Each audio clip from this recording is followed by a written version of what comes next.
Gracias por acompañarnos esta tarde en este día de celebración del Día Internacional de la Poesía. En 1999 la UNESCO proclamó a este día como el Día Mundial de la Poesía y desde entonces en muchos países se celebra, y en nuestro país la Academia Nacional de Letras en el año 2004, cuando presidía la corporación un poeta Jorge Arbeleche, resolvió iniciar y seguir todos los 21 de marzo una celebración dedicada a la poesía. En aquella oportunidad se celebró a los poetas que habían formado parte de la academia y leyeron poemas de esos poetas en el claustro del Museo Blanes, dos grandes actores uruguayos, los dos vinculados a nuestra institución, como fue Antonio Taco Larreta y como sigue siendo Estela Medina, miembro de honor de nuestra corporación. Desde entonces hemos dedicado esta jornada a poetas emblemáticos que nos acompañaron en las últimas décadas, como Marosa Di Giorgio, muy poco tiempo después que falleciera, o Idea Vilariño, entonces viva, o Amanda Berenguer, a quien habíamos designado también académica de honor, o Circe Maya, que es la poeta que representa a la academia en su departamento, en su ciudad de Tacuarembó. También dedicamos una jornada en el 2010, cuando se cumplió el centenario, a Juan Cunha, otro poeta que siempre recordamos y valoramos con particular fervor. Le dedicamos también el Día de la Poesía a Ida Vitale, más recientemente, pero antes de que fuera designada Premio Cervantes de Literatura. También convocamos a poetas más jóvenes, a poetas de las últimas promociones que leyeron fundamentalmente en el claustro del Blanes o en otras salas, en la Sala Barradas, fundamentalmente la poesía de los últimos años. El año pasado, en el Centro Cultural de España, tributamos nuestro homenaje a Cristina Peri Rossi, la última Premio Cervantes de Literatura uruguaya. Y estuvimos posteriormente en Alcalá de Henares, participando del acto de entrega de ese premio. Para este año hemos resuelto tributar un homenaje a un conjunto de poetas que a fines de la década de los 70, hace más de 30 años, comenzaron a reunirse y a publicar, poetas jóvenes que dieron a conocer su obra desde temprano, con la peculiaridad de sus ediciones que podemos ver exhibidas hoy en esta sala, pequeños libros, plaquetas, con la impronta siempre del trazo y del dibujo, de la ilustración, que acompaña con tanta felicidad tantas veces a la poesía. Y por eso este acto hoy es para Ediciones de Uno. Y le hemos pedido a sus integrantes que nos cuenten cómo se formó ese grupo, cómo se desarrolló, cómo cumplió su ciclo. Y también le hemos pedido fundamentalmente que nos lean su poesía. Por eso hemos venido a disfrutar en esta sala que lleva el nombre de Idea Vilariño, que depende del Departamento de Cultura de la Intendencia de Montevideo, a cuya directora, la profesora Ovaldía, le agradecemos especialmente la cesión de este espacio, porque es un ámbito muy adecuado para esta celebración. Celebremos, pues, entonces, con la palabra, en primer lugar, de Maca y de Luis Bravo, que nos dan su testimonio, y después con la poesía de los poetas de UNE. Muchas gracias.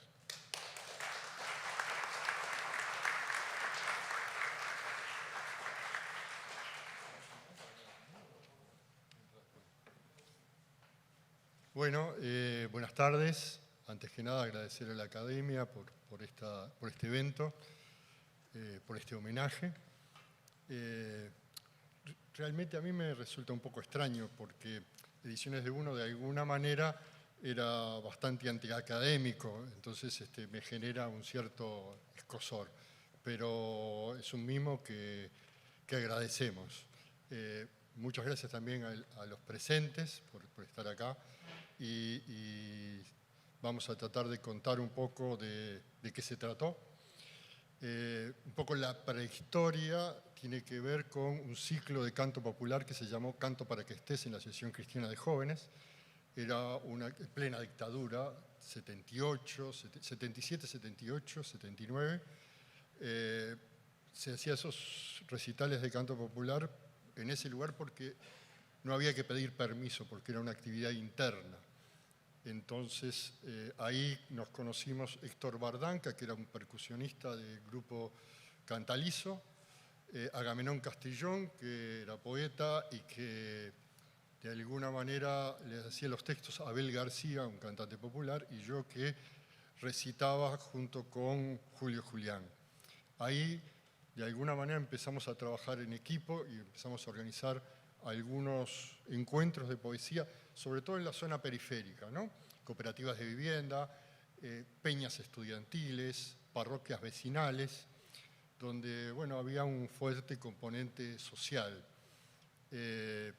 Posteriormente organizamos un taller literario y íbamos a hacer una revista que se llamó Uno en la Cultura, que iba a tener una sección que iba a llamar Ediciones de Uno, pero gente del taller estaban por sacar 2 libros. Luis Damián, Luis Lorenzo Lorena, que en ese tiempo se llamaba Luis Damián porque no sabía si podía usar su verdadero nombre, con Pactando derrumbes, Ando derrumbre, de Luis Damián, y Contracanto del silencio, de Álvaro Ferola. Los 2 se iban a imprimir en CBA, una imprenta donde yo trabajaba, y el de Luis Damián lo estaba diseñando yo. Entonces, de alguna manera, entre Agamenón y Héctor, conformamos, pues, ¿por qué no armamos un sello editorial ya que tenemos libros para sacar?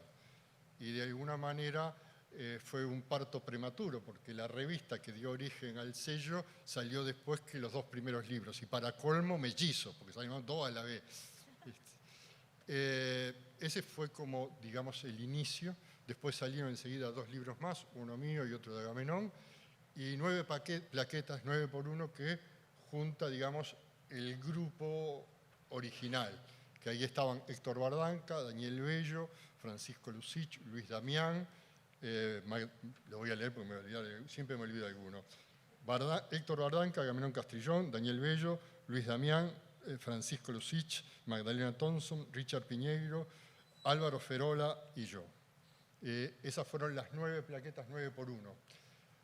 Posteriormente iba a salir un libro que tuvo una discusión casi de 9 meses, que es el libro de Richard Piñeiro. Yo quiero tener una muchacha que se llame Beba, pero que de alguna manera no solo estábamos discutiendo el libro, sino estábamos discutiendo el grupo y qué hacer. Algunos componentes que definen el grupo es, primero, el origen, plena dictadura, un componente social muy fuerte, una diferenciación bastante importante de una generación precedente que era una poesía un poco hermética, un poco cerrada, encriptada, de alguna manera dando cuenta de este momento tan oscuro que era la dictadura. Nosotros éramos mucho más vitalistas y queríamos algo no tan formal, sino más bien informal. Incluso la materialidad de los libros dan cuenta de esa informalidad, con intervenciones manuales, con libros de distintos formatos, de distintos papeles, tomando en cuenta de que yo era diseñador y que Héctor Bardanca era imprentero, entonces, bueno, lográbamos hacer algunas cosas un poco experimentales. Por ejemplo, la plaqueta de los reventados de Miguel Ángel Olivera, prácticamente todo el papel fue afanado. Yo trabajaba en la imprenta y en ese tiempo en la guillotina y iba apartando de a poquito algunos recortes de papel y se diseñó de acuerdo al stock de papel que teníamos. Entonces tiene distintos formatos y cosas.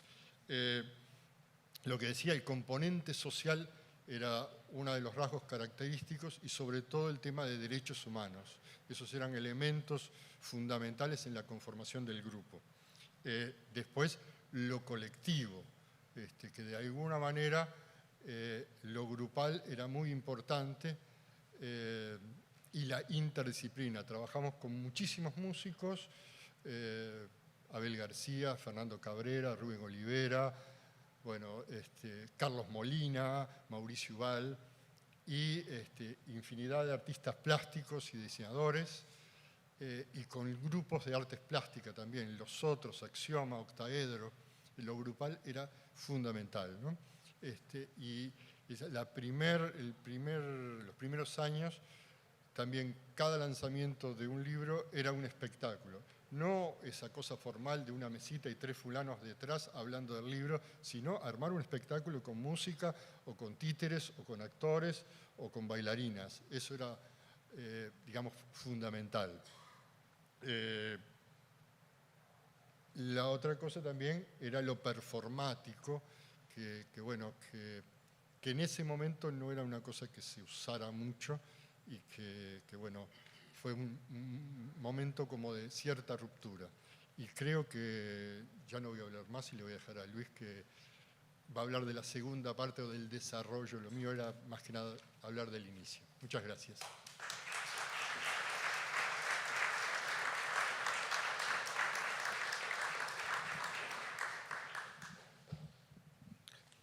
Buenas tardes, un placer estar aquí con ustedes. La otredad de los unos se llama esto que voy a compartir con ustedes. La producción del Grupo 1, tildada de neovanguardista, posmoderna, herética, marginal, popular, malditista, feísta y lumpen poesía, atraviesa 12 años en 2 etapas. La primera ocurre entre 1982 y el 85, comprometida temáticamente en la defensa por los derechos humanos de ese contexto, y se inserta en las movilizaciones estudiantiles, barriales y sindicales, y articula, por lo tanto, con la resistencia cultural de la dictadura, contra la dictadura. Pero, aún en esta poesía social, uno utiliza una apuesta oral, polifónica y paródica. Los unos carnavalizan en uruguayo hacia una sociedad que ven empobrecida y aisladamente en lo cultural, y reapropian al lunfardo y las jergas barriales rioplatenses. Leíamos mucho a Hellman y a Julio Guassi, por ejemplo. También se sirven del pastiche, de retazos vanguardistas, mixturan el tupí or not tupí antropofágico y el visualismo de los concretistas. Y adoptan lo fonético, desde experimentaciones que podrían incluir a Girondo hasta el dadaísmo. También lo contracultural beatnik, en una línea de humor y de surrealidad que rescata una tradición soterrada en la literatura uruguaya que va desde Lotremont hasta Marosa, Pérez Gadea, en fin. Bueno, luego hay una segunda etapa histórica que coincide con la redemocratización que va del 86 hasta el 94.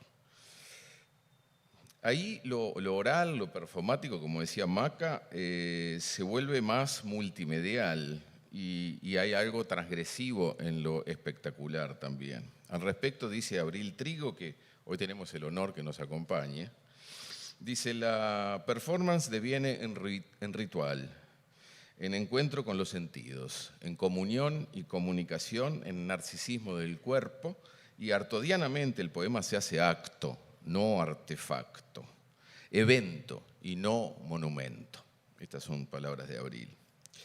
Y en el 93, en efecto, Ediciones de Uno llevó a cabo el primer Festival Hispanoamericano de Poesía en Uruguay. Aquí está Silvia Guerra, con quien trabajamos, el Cristo Olivera, Laura Yek. Se proyectó allí el removedor estético que se había sembrado por más de una década. El festival reunió a 36 poetas de 10 países. Es larguísima la lista, imagínense, pero algunos poetas muy destacados de Latinoamérica y también de Estados Unidos y de Europa. Y más de 118 poetas uruguayos. Esto por primera vez ocurrió en esta envergadura, ¿no? Y también el festival dio lugar a algo que tampoco formaba parte de los recitales de poesía, que era la performance y la videopoesía. El Cristo, que tenía una colección tremenda de videopoesía, acercó una cantidad de material. Uno también fue una comunidad de hacedores, ¿no?, que lanzó formas de vehiculizar la poesía en conjunción con otras artes, que esto de lo que hablaba el MACA, y de manera autogestionaria tiraba 1000 ejemplares de libros en sus mejores épocas para alimentar a sus socios y para poder seguir produciendo. El resultado es un catálogo con 70 poetas y narradores, con plaquettes, volantes, fotocopias, cassettes, libros objeto, una diversidad de soportes, ¿no? Y se trabajó mucho con artistas plásticos, con fotógrafos. Ahí está Julio López, por ejemplo, hoy con nosotros. Siempre bajo la batuta de diseño de MACA, ¿no?, que estuvo siempre en el asunto. Bueno, y en la colección de poesía se estrenan 11 poetas de la Resistencia y 18 poetas de esa movida contracultural de la segunda etapa. Así que es una producción que constituye un fenómeno que revitaliza el discurso y la recepción de poesía en un periodo muy necesitado de lazos identitarios, que bueno, fue desde el compromiso social, digamos, hasta la neovanguardia. Y bueno, las discusiones en Ediciones de Uno eran intensísimas, ¿no? Discusiones estéticas, ideológicas, iban de la poesía a lo político permanentemente, ese era el contexto, y lo vanguardista era revisitado y aterrizado en el presente, que esa era una de las cosas que teníamos que hacer, digamos, que queríamos hacer. Quisimos remover el cerco que se había impuesto durante tantos años y por primera vez publicamos a Roque Dalton en el Uruguay, 2 libros de Roque Dalton. Se publicó a Carlos Germán Belli y Antonio Cisneros, y la primera versión al español del poeta sueco Thomas Tranströmer, premio Nobel actualmente, en la traducción de Roberto Mascaró. Publicamos generaciones anteriores a la nuestra, muchísimos, ¿no? Mereta, Casal, Márquez, Macunaíma y Clemente Padilla en sus experimentaciones, en fin. Y hubo una colección, la colección de La olla podrida, que se consagraba, digamos, a lo interdisciplinario. El primer libro de esto fue Barrio Sur o Medio Mundo, nuestro homenaje hoy aquí al Tato Martínez, querido Tato, titiritero, que compartió decenas de escenarios con uno durante los primeros años. Publicamos los dibujos disolventes de Carlos Cebeso, imperdibles. Cebeso y Muso participaron muchísimo en la realización de carátulas y de ilustraciones, porque hay muchos libros ilustrados en muchas producciones. Recogimos voces del exilio, a Fresia, a Mascaró, del desexilio, por ejemplo, Hugo Echugar, recién llegado, por suerte también está aquí hoy, de la cárcel, Mauricio Rosenkopf, Olivera, Piñeiro. Y la publicación de mujeres se hizo presente en esa generación del 80, después de La cola del cometa, de Andrea Blanqué, sigue un proyecto que ella misma ideó en gran medida, que se convirtió en libro.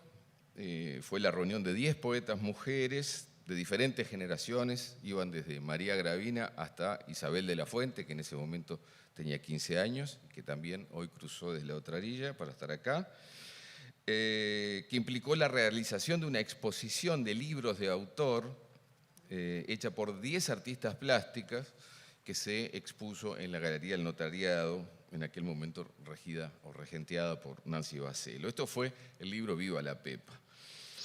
Y además de los libros que integraron a todos los que estamos aquí en el colectivo, se dieron cuenta de muchos otros, sobre todo algo que dijo Penco, y es que se abrió la edición a poetas muy jóvenes. Eso no era habitual en las editoriales uruguayas, no publicaban los jóvenes. Así que Suzuki 400 de Lalo Barrubia, con fotos de Marcelo Izarralde, inauguró a una jovencísima poeta, punk en ese momento, Richard Garín, Daniel Erosa, Fernando Pereira, Diego Techeira, Cecilia Álvarez, muchos otros. Abrir la poesía a las voces de los nuevos también incluyó a troveros de la tradición y a nuevos troveros, ¿no? Una concepción poética donde las formas entre lo oral y lo escrito y lo popular y lo culto asumieron una mirada holística del fenómeno poético. Y ahí se creó la colección de canto que inauguró Carlos Molina, ¿no, Maca? Fernando Cabrera. Después vino el libertario payador Carlos Molina, un libro dedicado a Eduardo Mateo y los libros de Cabrera y de Mauricio Ubal, ¿verdad? También de la generación. Todas estas colecciones, y hay muchas más, porque si no, no termino más, se conjugaron como parte entonces de un proyecto cuyo concepto de la poesía era mucho más amplio que los estrechos márgenes estéticos, etarios y políticos que la sociedad uruguaya tenía por entonces. En tal sentido, uno fue primero contestatario ante el despotismo de turno y luego ante de tentaciones del poder literario elitista, digamos, para unos pocos consagrados. Se desacralizó contra formas canónicas y se les celebró una poesía viva en la calle, además de publicar libros. El catálogo de uno, que está aquí, como dijo Penco, y que el Maca estuvo toda la tarde aquí exponiéndolo, después lo pueden bichar. Media hora, bueno. Pero es casi toda la tarde, media hora. Bueno, en fin, las presentaciones de libros que empezaron siendo presentaciones, y ese es todo un proceso interesante, terminaron siendo performance, porque la verdad es esa, empezaron siendo performance y después cada vez más se volvieron más complejas y empezamos a hacer otra cosa. Participaron un total de 25 músicos, 15 actores, titiriteros y bailarines, 50 plásticos y fotógrafos, en 350 recitales realizados en los primeros 5 años. Eso es una producción enorme, una movida grande. Y esa conciencia del arte performático llevó a inaugurar el primer espacio de lecturas de esta cualidad, que fue Tabaquería, en el año 86, en el local cedido por el querido Antonio Davesíes, a quien hay que agradecer siempre muchísimo, un aliado de uno desde el inicio, ¿verdad? Bien, citas muy breves. Según Fresia, Alfredo Fresia, uno tal vez fue posmoderno, sin saberlo, sabiendo muy bien lo que le daba cohesión como grupo, la corrosión del poder literario para crear un espacio nuevo, libre, aireado. Si los resultados son dispares, la celebración irreverente de uno contrastó con cierto elitismo culturoso y su canon de modernidad. Según Óscar Brando, el Grupo 1 contuvo desde el arranque todo el potencial de las distintas opciones poéticas, integraron el conjunto de voces de denuncia y de resistencia, pero fueron crónica de los tiempos que corrían sin renunciar a la experimentación en distintos campos.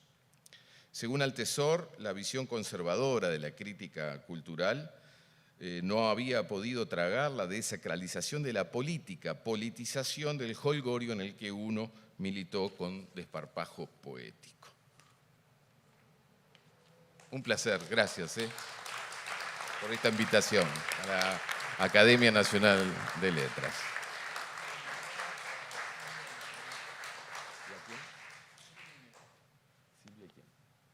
Dice que hay que anunciar a Silvia Guerra y a quién más. Miguel Ángel Olivera. Cristo. Al Cristo Olivera. Que no me escuchen. Adelante. A ver, acá bajaré yo, ¿te parece? Sí. Buah, Buenas tardes. Sí, es un gusto enorme estar acá. Yo voy a leer unos poemas de aquella época. Estos poemas integran ese libro que habló Luis, que recogió esa experiencia que se llamó Viva la Pepa, que fue una experiencia importante para las mujeres de mi edad en ese momento. Cuando una está pasando la vida en relativos y de repente se entra una aventura que la insufla, y con una pajita de botellas se sopla y queda el aire como un vidrio, una botella al aire. Y una va y se lanza y se presta en la aventura, y una vuelve y descubre a sus hijos, las botellas, el sombrero, la cara, las hojas del laurel, las baldosas iguales, alineadas, parejas. Debe mirar tranquila, sentir lo relativo una vez más, distinto. Ordenar el ropero, componer el cachete, la mejilla y poner con cuidado una foto, la botella de vidrio, en un estante alto de la vida que quede.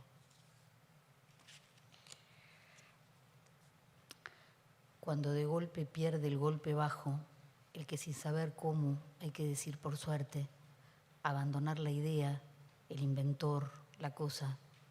Cuando de golpe un golpe entre las piernas, la corrida, y después, lentamente, como un desencanto por etapas, queda abajo en la vida, unida por el tronco, el piano, la música, las noches estrelladas, ese salto del aire de los 13.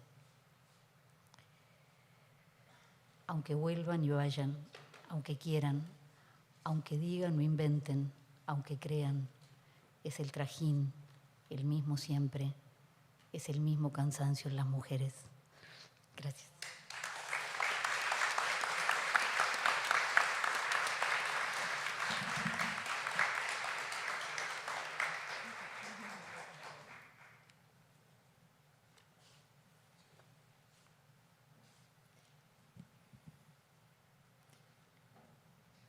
Yo vengo con tango, del libro de Tangata de la Cárcel de 1986. Tango para la gente como uno. La gente como uno, enfática y sonora, con la sonoridad de un ruido que ruida para adentro, como disimulando un júbilo volcánico, una bronca tremenda, hace punta y coraje entre las tripas desveladas y revueltas, desmiedándose el miedo, machándose el varón hasta los huesos. La gente como uno se coloca la vida, se pone la conciencia y sale con banderas de pirata y estrellas a entangarse la sangre de luna y de veredas, a conseguirse puertas y a dejarlas abiertas para que toda la gente como uno entre y salga cuando quiera.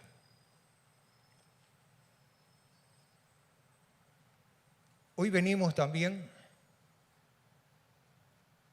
con quienes se fueron antes que nosotros, pero vienen con nosotros, continúan en nosotros. Yo vengo con Richard Garín, un flaco, poeta, joven,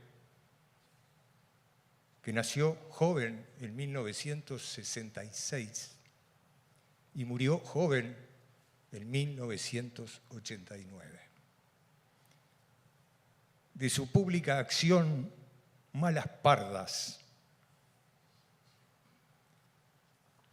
dice el Richard: mujer, mírame, soy la ciudad, hecho todo de viejos trapos quemados.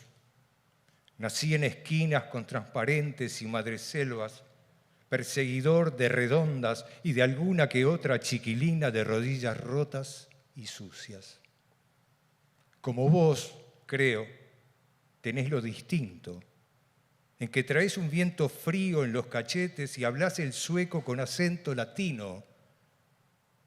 ¿Será eso nomás lo distinto? Tango, tan tus ojos tristes, esta generación que todo el tiempo pasado fue mejor.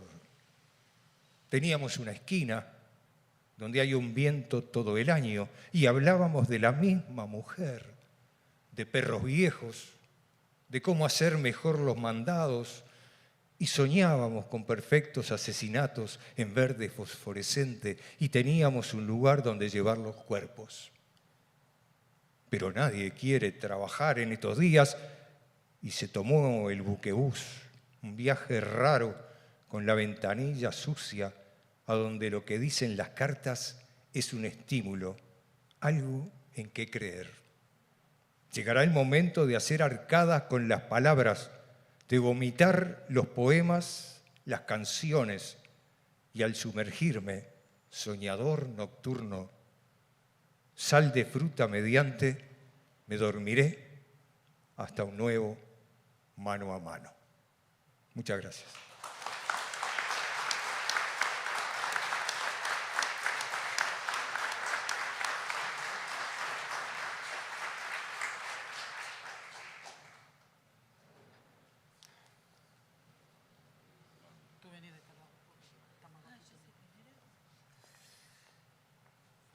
Bueno, Diego Teixeira, Magdalena Thompson.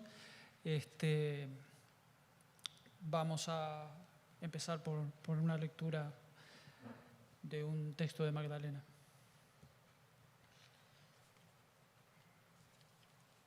Las sábanas me ahogaron de viento, de humo los brazos. Iba a contarte algo cuando me fui y ya no estaba. La muerte se llevó la sombra contigo. Abriendo puertas, cerrando puertas. Están las alas colgadas en el perchero y un grito ahogándose en ecos. Tu voz tan suave no canta, llora, y de pronto heridos, corriendo descalzos, las sombras blancas, volando por las plazas. Abriendo puertas, cerrando puertas. En la mesa, tendidos los cuerpos, gimiendo paz, y los ojos ciegos de luz, disparados al mundo, enterrando encuentros, despidiendo el futuro. Abriendo y cerrando puertas. Nunca es demasiado. De nuevo te miro y descubro que ya no soy la casa, la ropa desordenada, tu risa en el espejo, muerta, atravesándome. Y ahí está el espacio que ocupas. Abriendo puertas, cerrando puertas. Rompo la ventana, caigo, salto, corro, trepo, un grito. Salgo tan pronto que de repente soy un pedazo de calle, de hormigón, y no puedo sudar corriendo. Marcho dura, seca, gris, respirando triángulos de sol. Cierro una puerta. Quizás llorando sueño la ciudad tan perdida y encontrada, una carta borrada por el café, la boca amarga de soledad. Quizás llorando logro dar lo poco o lo mucho. Abro una puerta. Te encuentro en un rincón, dibujando lunas en la pared, buscando lo mismo que yo, caminando por las tardes rotas, borrando el tiempo, descubriendo una verdad a medias. Abriendo y cerrando puertas. ¿Quién trazó los caminos? Preguntas. ¿Quién colocó los cuadros, los muebles, las telarañas? El tiempo contesta, el tiempo a los niños. De pronto, hombres en conflicto. Cerrando puertas. Ocultando verdades, la casa se inunda. El río crece. La humedad nos penetra los huesos. La cama mojada y nos vamos.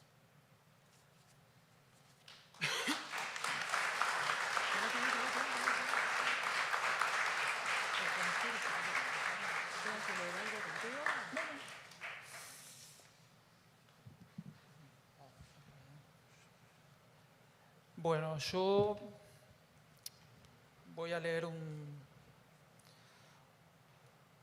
unos textos que pertenecen a una serie inédita que está dedicada a Richard Piñeiro. La serie empieza con una cita de un texto de él que dice: porque la mayor victoria de un hombre es arder en sí mismo, porque el río sabe que hay que saber morir y lo único digno es morir de río. Y está dedicado a su memoria de Fénix herido. Cada texto, salvo el primero, tiene una pequeña cita del Hamlet. Yo podría habitar en infinito en una cáscara de nuez, de no ser continente de mis malos sueños el reino de la razón. Así remontó Hamlet por su voz, y el cortesano Guildenstern la suya, como una hoja que se vuelve a sí misma, la espalda vierte, palabra más palabra, ambicioso dice: solamente la sombra de un sueño es la razón que reina por desposar a la razón del rey. Y el príncipe con precisión: un sueño no es en sí más que una sombra, anota.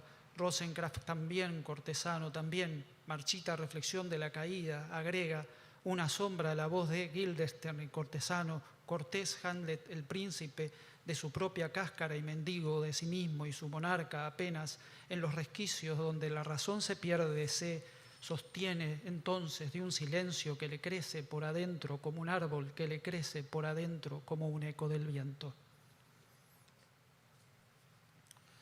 Cita: ¿qué leéis, Señor? Palabras, palabras, palabras. Mas, Señor, ¿de qué se trata? ¿Entre quiénes?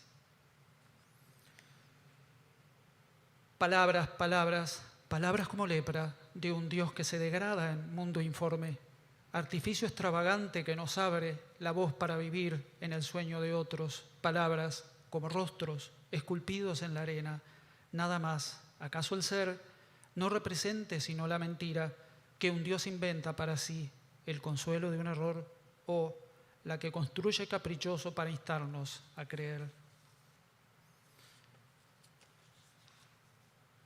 Cita: pero se oculta en mi íntimo ser lo que no es dable manifestar, es lo que veis el manto y no más que atavíos del quebranto.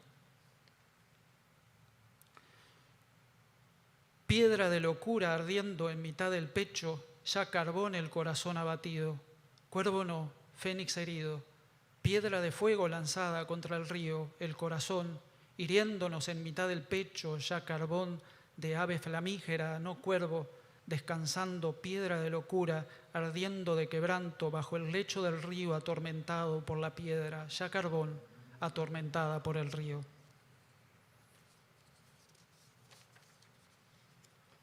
Cita: oh, que esta carne densa en demasía pudiera derretirse, disolverse, convertirse en vapor.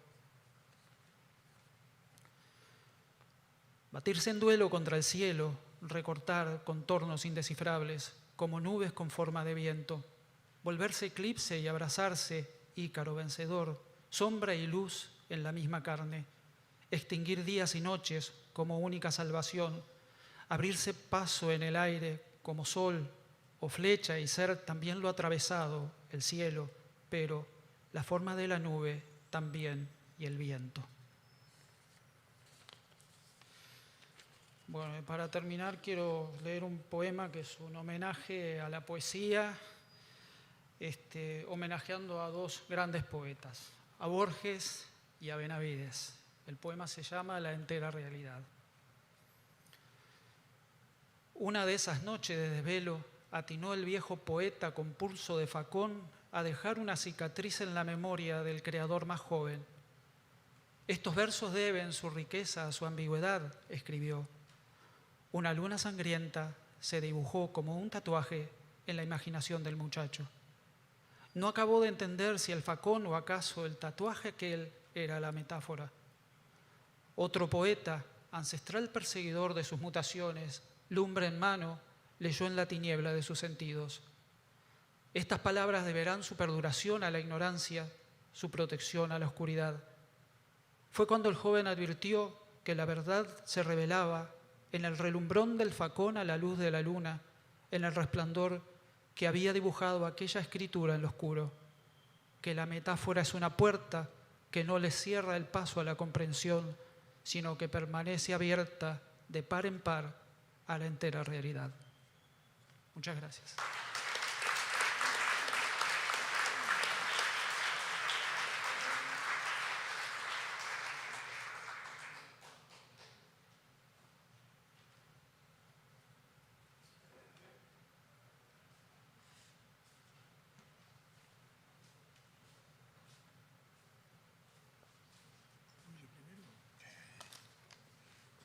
Bueno, voy a leer un poema de Contracanto del Silencio del 82. No, perdón. Voy a empezar por Daniel Bello.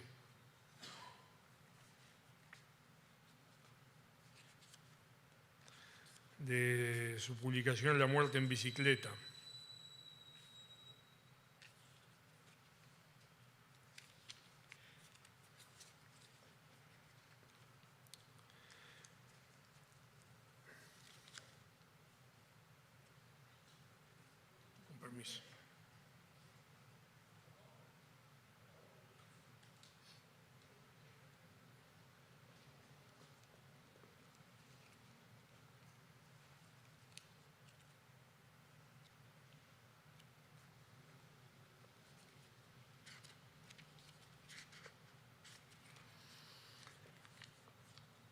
Yo tenía mi edad, la que tenía, y estoy seguro que otros la tenían también.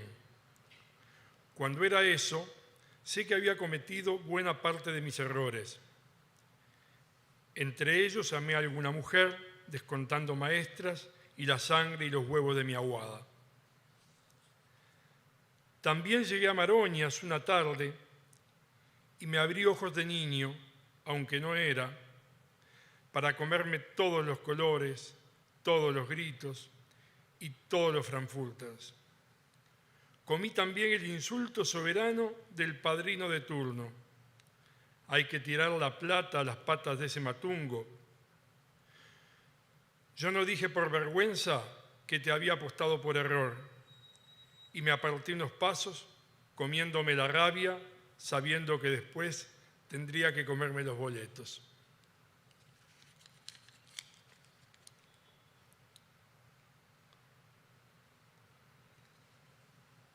Una mujer camina con una úlcera, como con una pierna, un hombre fuma su propia barba, manchada de amarillo.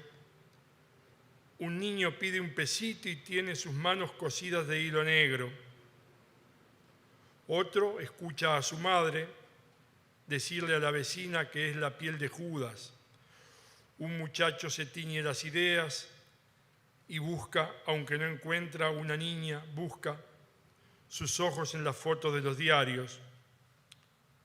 Otro busca sus ojos entre las chispas de un rolemán se escapa calle abajo, una chata se para para siempre, un papel se vuela con el viento, una imprenta imprime un manifiesto y no sabe leer y no pregunta, una tinta y 2 claretes para poder entrar en casa cada día. Y entre tanto, ¿usted no se comería un pollito?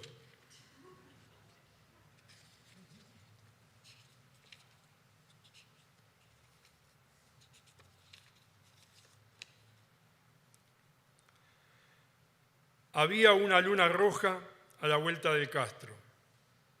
Bueno, no era tan luna, apenas alumbraba, bigotes con Force Falcons, carteras y frazadas, labios tintos en verbo, apenas alumbraba, mas dejaba cruzar 2 suicidas cieguitos, hasta que se apagó para dar paso a la noche cerrada y a algún 330 que bajaba por Andes.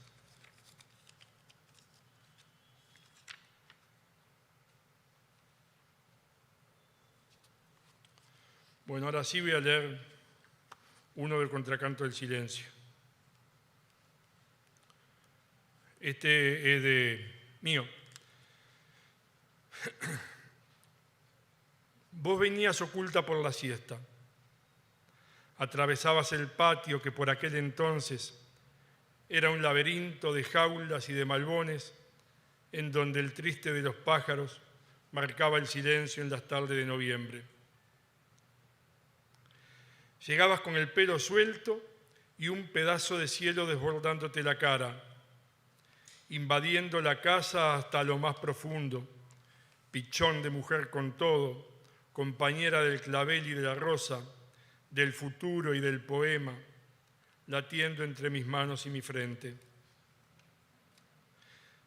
Te veía llegar, llegabas una y otra vez, llegabas siempre, llegabas rompiéndome la piel hasta los huesos, porque eso es la vida, un clamor sin concesiones, una lucha sin tregua. Pero los años pasaron demoliendo el momento preciso de los sueños. Vos te quedaste jugada en algún sitio, resistiendo el paso de la muerte, y perdiste. Yo permanecí deshecho entre las calles, hoy tal vez más que nunca, más golpeado, solo. Bueno.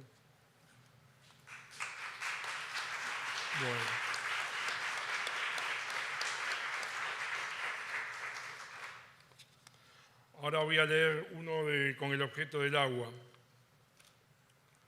del año 84, creo que es esto. Aún no he escrito el poema de mi madre muerta, aunque estaba toda ella bajo el parral, tomando mate dulce con pan con manteca, y había veranos que tentaban sus ojos y cosas chicas que la rondaban y ella las veía pasar de cuando en cuando, bajo el parral tomando mate, cosiendo pedazos que le quedaban de balnearios y arenas y cosas lejos, y guisos mágicos que le crecían de las manos y demás pedazos de otras cosas que le quedaban. Aún no he escrito el poema de mi madre muerta, porque ella vive bajo un parral tomando mate y además ya no será necesario.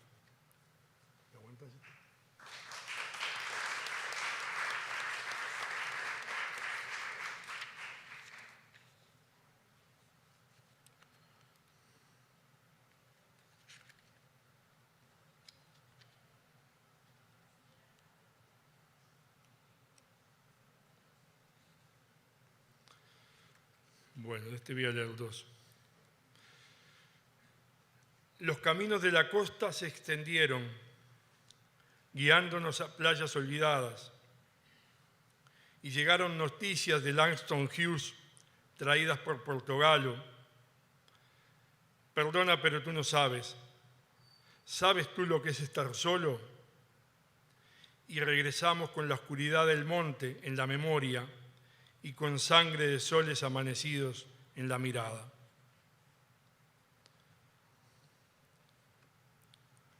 Bueno. Así transcurrió la disección de la muerte que no vimos. Entre cuatro paredes húmedas pudieron ser los pedazos que quedaron después de tanto despojo. Muertes transitorias que no fueron contenidas más que en los breves recodos de las arterias, en donde se instalaron las banderas del amor, y allí permanecen, porque aún quedan cosas, queda el paisaje transformado de los ojos, queda el ruido mutilado de las noches de la noche. Gracias.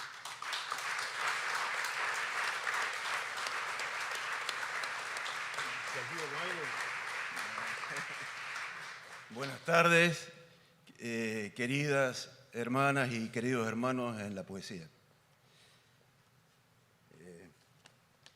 En su carné de 1936, César Vallejo escribe: ser poeta hasta el punto de dejar de serlo. Ser poeta hasta el punto de dejar de serlo. Y si este fuera mi último poema, insumiso y triste, raído pero entero, tan solo una palabra escribiría: compañero. Mauricio Rosenkopf. No me ciñe ni el apremio de los días, ni el pan, ni la garganta seca, ni la sonrisa franca, ni el silencio. No me arde el decir impreso, ni el nombre en boca de las bocas, ni el fértil impulso sin razones. No, y digo no antes que afirmo, costumbre ya como el matinal amargo, como mirada limpia, tal mis lluvias. Ni el desvelo de tanto, al fin y al cabo, uno entre los hombres uno, con la cuota singular pluralizante. No que no, pero afirmando el siendo, en la cruzada diaria y sin alardes, en lo poco y lo mucho que se anda.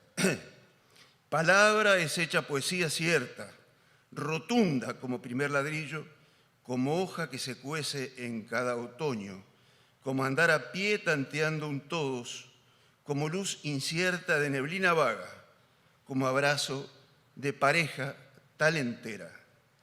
Palabra que hermana hechos de piedra, de la pequeña piedra del guijarro León Felipe, trayecto casi de rutina, de tenue siembra. No me apremia la mayúscula ni el grito, no me hierve el calor de leña verde, solo creo en la brasa que perdura. ¿Qué más si se trata de poesía? ¿Qué más que constatar lo poco, el cambio imperceptible, lo que crece? ¿Qué más que futuro es cada instante? Que saber sí que el agua corre, que ayer fue ayer y hoy ya es el giro. Que más que un hombre marcha, continúa, que más que en lugares remotos hay otro y sueñan con luceros. Y todo cambia con la luz y con la noche, y todo vibra con aciertos y con fallas. Qué poco, al fin, qué cuánto es la poesía, como qué poco y qué tanto es la mañana. Y así, andando árboles y esquinas, uno pasa con su tango al hombro, se queja, se lamenta y luego ríe. Se duele, se conduele y rabia, se muerde y se comprende un poco solo. La soledad es cosa seria y pasa y retorna al compás de horas sin tiempo. Yo no me cuezo con sílabas supremas, creo en el hombre a secas que labora, creo en el paso limpio, creo en lo tanto, en la moneda vida, en el buscar hoy el horizonte, el leve, el que se mira al alcance de los ojos, pero en el otro, el día del sueño realizado. Poesía es entonces el ladrillo seco, la nariz chata, el encuentro simple, nada más que la palabra arcilla, nada más que el amor hecho semilla. Lo demás es historia. Alguien tal vez sabrá cómo contarla. Yo me quedo aquí hasta que llegue la hora de tomar mi desayuno, la hora de las manos fraternales, de la por fin en todos palabra compañero.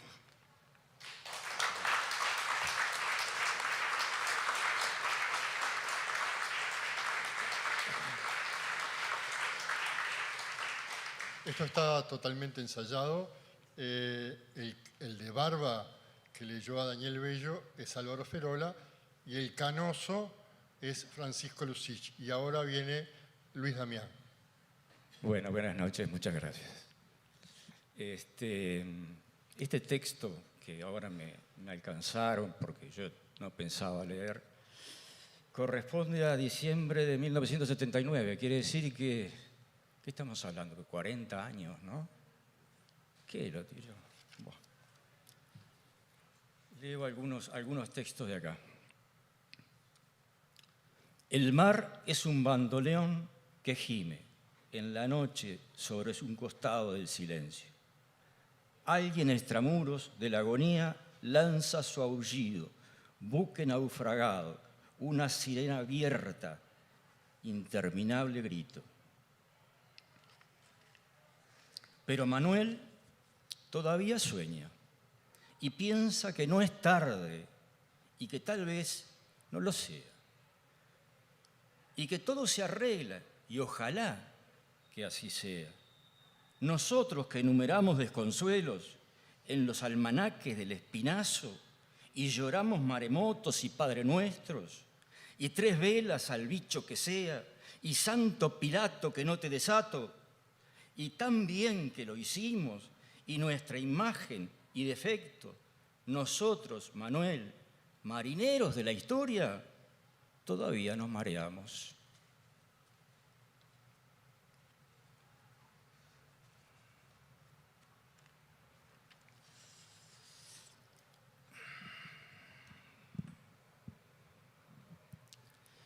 Bueno, este último texto, vamos a los camiones, dirán. Inauguremos sobre el silencio la noche de los desalojados. Alcemos allí el dolor que se pueda ver desde los balcones. Los gritos guardados en el baúl, protéjanlos bien. Habrá que volver a usarlos.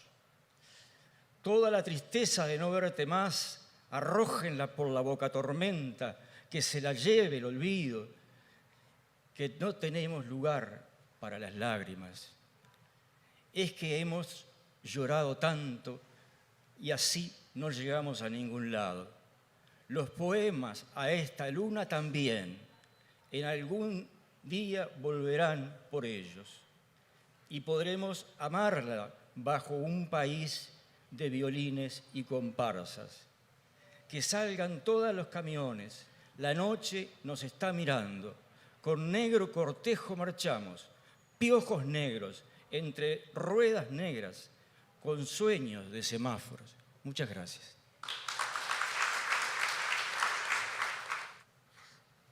Richard Piñeiro, el negro Richard,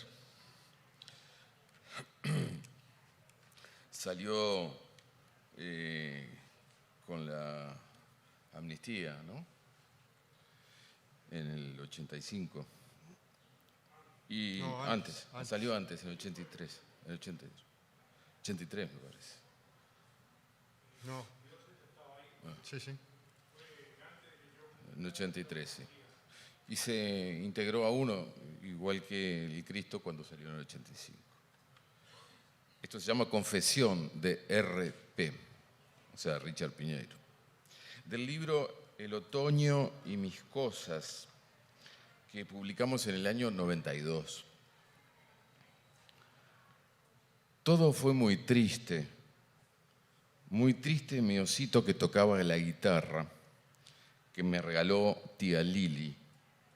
Encontrarlo un día parado en una esquina, cuidando una gira que se paseaba moviendo la cartera. Todo fue muy triste.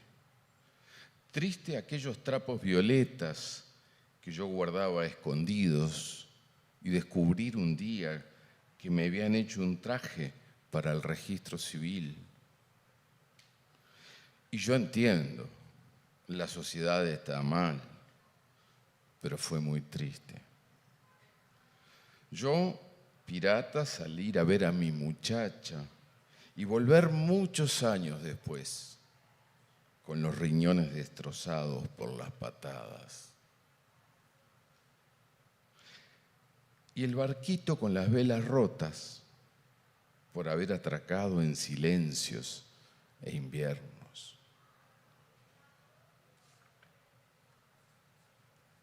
Y el poema que cierra el libro que hoy citaba Diego,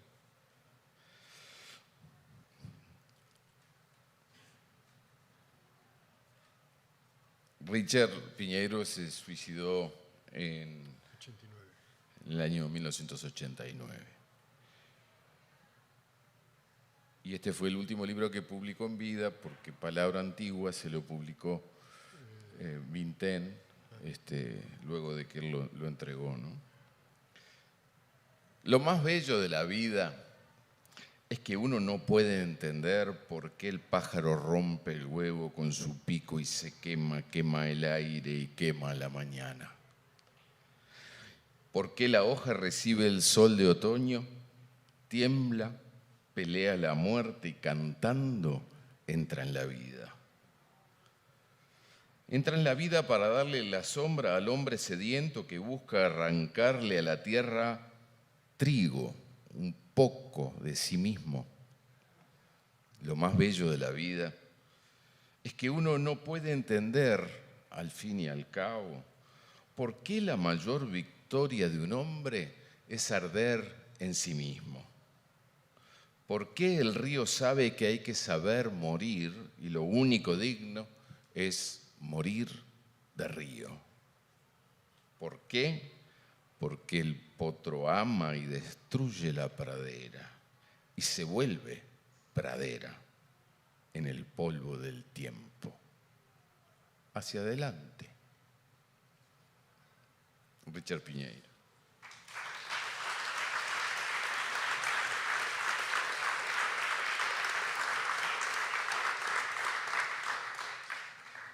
La poesía es tan necesaria como la leche.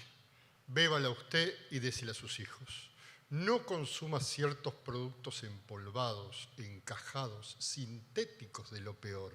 Préndase de la teta que le pertenece, succione versos, ripios, metonimias, grandiosidad desplegada de caricias como la maravilla de la maravilla de la maravilla.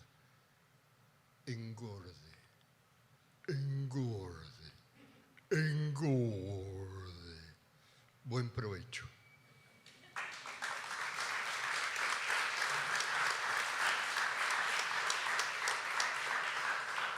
Uno que se crió acá mirando el mar porque es hijo de inmigrantes o simplemente por pura costumbre.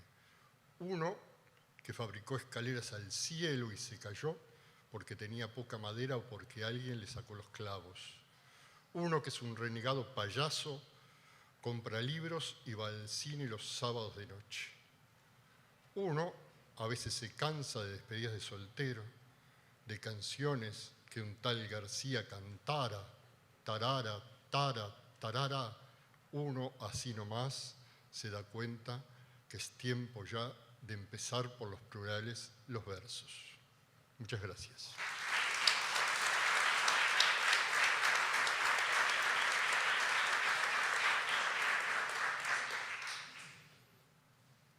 Una gota, una gota, una gota. Sobre el agua, sobre el agua. Todos los círculos del tiempo. Una gota sobre el agua. Todos los círculos del tiempo. Y yo me quedo acá, bailando en la mecha del instante. Porque es ahora o nunca más, dijo el cuervo.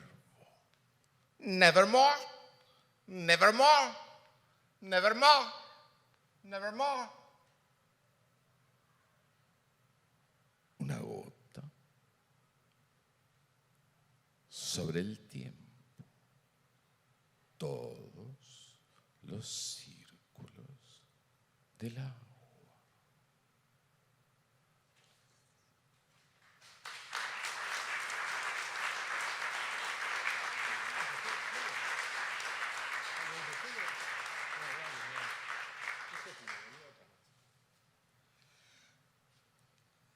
Yo creo que esta generación fue marcada por acontecimientos importantes de carácter histórico, ¿no? El plebiscito del 80, ¿no? Por ejemplo, que posibilitó la reunión y las esperanzas, ¿no? Pero también fue marcada a mitad de trayecto por una ley, la ley de 1986, y por el plebiscito que la terminó confirmando en el año 89. Eso fue una gran desilusión para nuestra generación. De hecho, el 20 de diciembre del 86, tras casi 72 horas de debate, el Parlamento uruguayo aprobó la ley sobre o contra la pretensión punitiva del Estado. Y el senador Germán Araujo la calificó como ley de impunidad de las violaciones de los derechos humanos cometidos durante la dictadura. En el mismo trámite se aprobó de paso el desafuero del senador Araujo. Y en abril del 89, la ciudadanía de este mismo país ratificó hasta el presente esa impunidad. Este poema es de Gabardina, La sombra del laúd, del año 1989. Se llama Astrea. Les recuerdo que Astrea es el arcano de la justicia.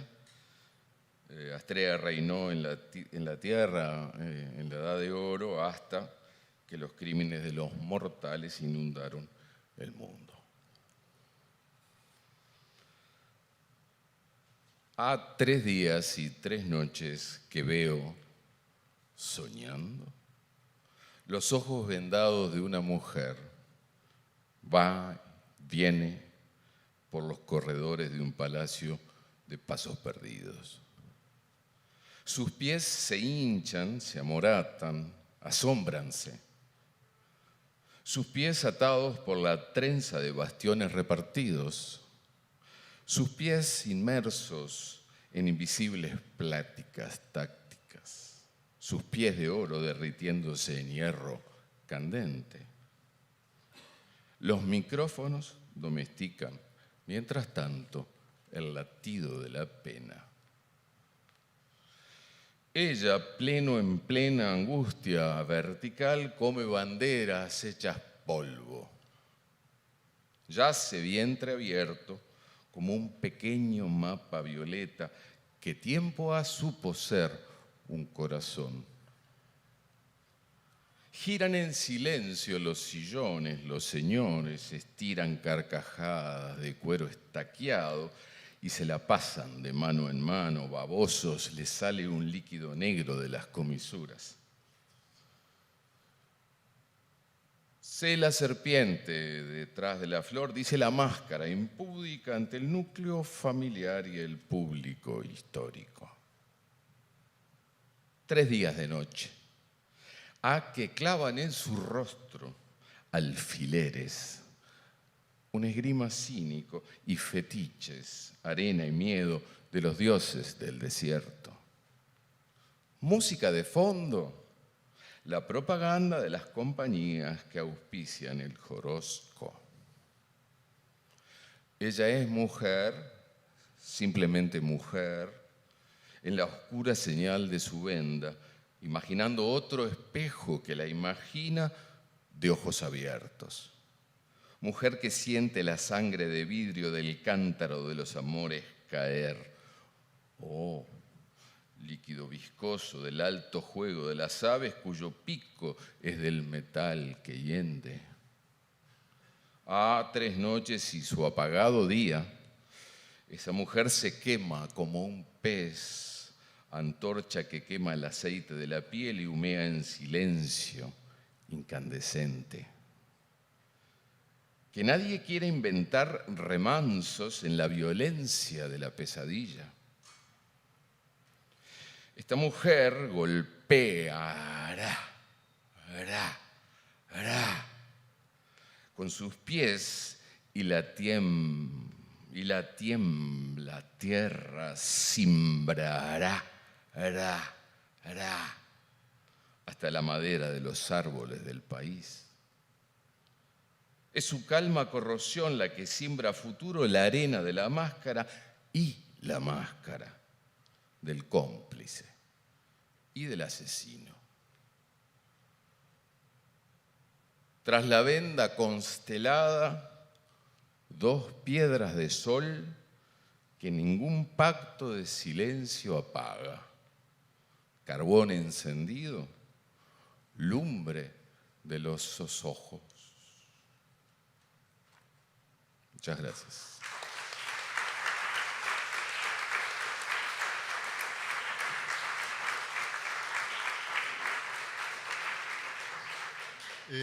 Para terminar voy a leer algunos textos de Agamenón Castrillón, mi hermano del alma. Primero, fragmentos de Radio Ipacaraí. Aquí, está transmitiendo a Radio Pacaraí, a rádio mais potente do mundo. Se você apaga o receptor, ela continua falando por 10 minutos. Tome Fanta que levanta, tome Mirinda que levanta muito mais ainda. Morral. De cada 9 que mata, Morral por lo menos 1 cura. Morral informa la temperatura. Temperatura, 0 grados. No hay temperatura. Hace un frío teórico práctico. César Vallejo. Informe del tiempo para las próximas 24 horas. Para ser más exacto, lo brindaremos dentro de 24 horas. Por el momento informamos que están soplando vientos de aquí para ahí. De aquí para ahí sigue transmitiendo Radio Ipacaraí. Tarde o temprano usted se vestirá en Fagundes. Fagundes, representante para el Uruguay, la siempre viva fábrica de ataúdes. Tiene mucho gusto en presentar el horóscopo del tiempo. Para los nativos en Cáncer, nuestro más sentido pésame. Para las nativas de Virgo, nuestro más sentido pésame. Tarde o temprano, usted se vestirá en Fagundes. Espacio musical. A continuación ofreceremos una pieza dedicada a los protagonistas de la vida nacional, verdaderos héroes contemporáneos. Para ellos, el conjunto Los Chauchaleras interpretan desde su último CD esta estatua musical intitulada Milonga Nacional. Vamos yendo por la historia en derrota prolongada. Vamos yendo por la historia en derrota prolongada, como si fueran victorias festejamos las cagadas. Radio Ipacaraí lo acompaña las 24 horas del día y parte de la noche si fuera necesario. Aquí está transmitiendo Radio Ipacaraí, a radio mais potente do mundo. Se você apaga o receptor, ella queda falando por 10 minutos.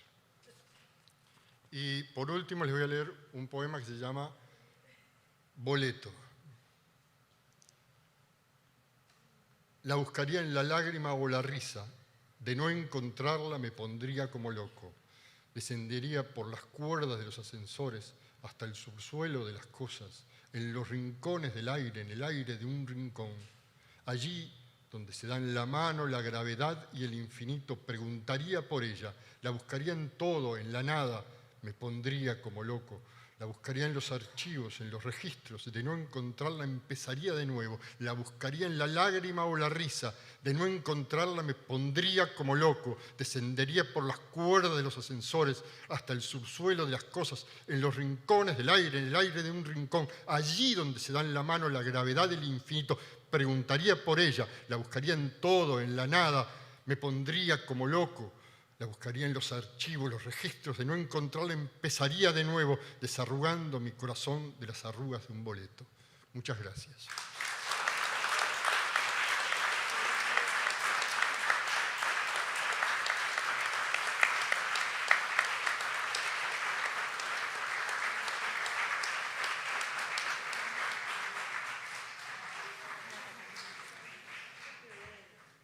Bueno, una noche de uno, con todo lo performático. Yo simplemente, después de toda esta poesía, de toda esta puesta en voz, solo decirles que, bueno, muchas gracias por esa ardua y esforzada, pero que llegó a buen puerto, construcción del plural a partir del 1. Y vamos a compartir un vino entre todos nosotros. Gracias.